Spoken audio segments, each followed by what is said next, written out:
Horlama, uyku sırasında boğaz ve burundaki bazı yumuşak dokuların hava yolunun önüne geçerek titreşmesi sonucu ortaya çıkan seslere horlama diyoruz.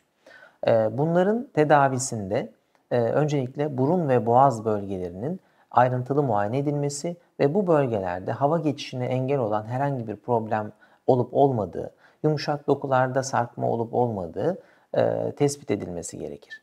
Bunlar tespit edildikten sonra bu bölgelerin cerrahisiyle ya da çeşitli horlama aparatlarıyla horlama sorunu çözülebilir.